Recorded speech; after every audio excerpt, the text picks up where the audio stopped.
बेचारा beer biceps, जब वो कुछ बोलता नहीं था, अपने पॉडकास्ट में बैठ के सिर्फ मुंडी लाता था, लोगों को तब दिक्कत थी उससे।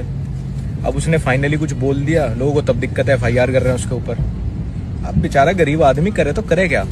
मुझे लगता है बिकॉज ये इंसान बहुत हाइप्ड अप था, बहुत टाइम से अपने पॉडकास्ट में बहुत सारे लोगों से हमेशा ये बात भी कर रहा था कि बहुत वाइल्ड शो है, बहुत ही क्रेजी शो है, बहुत ही ऑफेंसिव, या ऐसा ह्यूमर है वैसा ह्यूमर है, बहुत चलने वाला है। तो आई थिंक अपने दिमाग में इस इंसान ने एक इमेज रच ली थी कि ये चीजें कैसी होनी चाहिए, और इस इमेज से करस्पॉन्ड करने के लिए, कॉन्ग्रुएंसी पाने के लिए उस इंसान ने आई थिंक ये चीज प्रिपेयर करी अपने दिमाग में, रिहर्स करी कि हाँ क्या चीज होगी जो मैं ला सकता हूँ या मैं बोलूंगा वहां पे जहां पे वो शायद मैं एनर्जी मैच कर पाऊं, फिर मैं वो एटलीस्ट वाइल्डनेस में पीछे ना दिखूं। एक यूट्यूबर की कंपेटिटिवनेस की भावना होती है ना, मुझे लगता है ये वहां से आया है। What you get is a glimpse of probably the reality of the human being. Finally जब इस इंसान को लगा कि भाई मेरे पास मौका है खुलने का, कि भाई मेरे क्या मोमेंट हो सकते हैं या फिर क्या चीज हो सकती है जो मैं बोल सकता हूँ जिससे मैं भी बहुत वाइल्ड दिखूं, बहुत एजी दिखूं, and that to me would broadly reflect the intelligence of the person.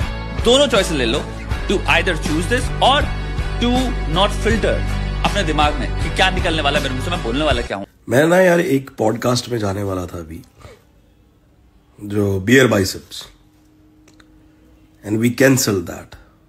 क्यों? क्योंकि आपको पता है कि वो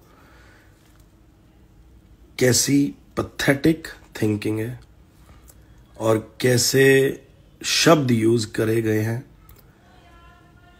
समय रैना के शो पे। आई थिंक नहीं यार, मतलब ये हमारा इंडियन कल्चर नहीं है, ये हमारा कल्चर ही नहीं है। आप अपने मतलब के पेरेंट्स के कौन सी स्टोरी बता रहे हो, आप उनकी कौन सी बातें कर रहे हो, किस तरीके से बातें कर रहे हो, ये कॉमेडी है? This is not at all comedy. ये स्टैंड अप कॉमेडी है ही नहीं है। लोगों को गालियां देना, लोगों को गालियां सिखाना, ये कौन सी जनरेशन, मेरे को समझ ही नहीं आ रहा कि ये जनरेशन है कौन सी। और इसमें देखो, वो एक सरदार जी आते हैं। सरदार जी, आपको पता है आप एक सिख हो और आपको ये चीजें शोभा देती हैं। मम्मी कैसी है? Are you crazy?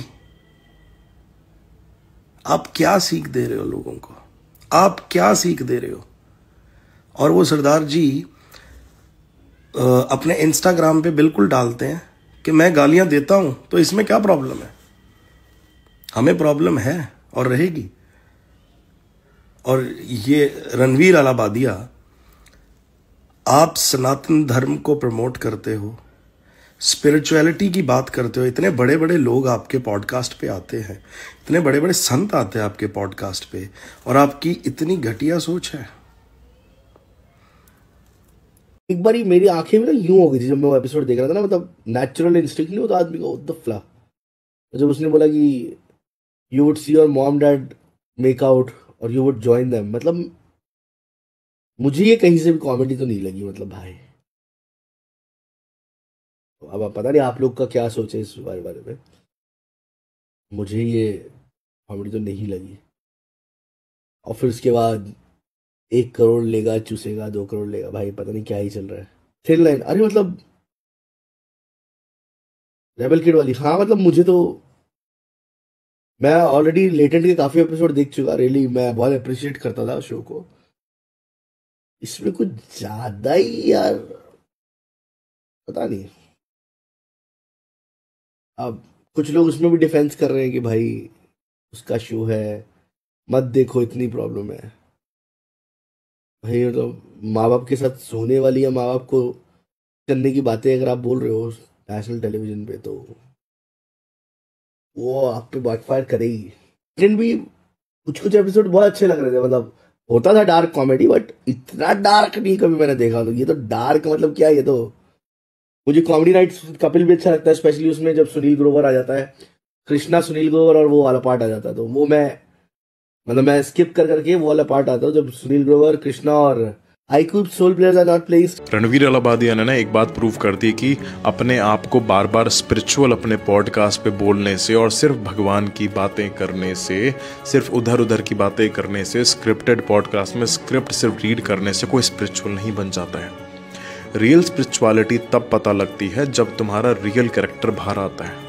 और समय रैना के शो के अंदर भाई अनफिल्टर्ड थे, भाई इमोशंस के अंदर बह गए और इमोशंस के अंदर उनकी रियल कैरेक्टर उनका बाहर आया, उनका रियल माइंडसेट बाहर आया, विच इज़ पथेटिक। मुझको नहीं पता कि तुम्हारे दिमाग में ये सब चीज़ें कैसे हो सकती है, क्योंकि अगर कोई थोड़ी बहुत भी भगवान की भक्ति करे ना, थोड़ी बहुत भी स्पिरिचुअल हो या फिर ऐसे लोगों के आसपास रहे, उसके दिमाग में बात आ ही नहीं सकती। और तुम तो स्पेस के अंदर 10 सालों से हो। Pathetic Ranveer, like pathetic. और शिक्षित बनो यार, स्टे शिक्षित। एक माँ के उसके ऊपर जोक करना या किसी विमेन की बॉडी के ऊपर जोक करना अच्छा नहीं लगता, और चाहे वो स्टैंड अप कॉमेडी हो या कुछ हो।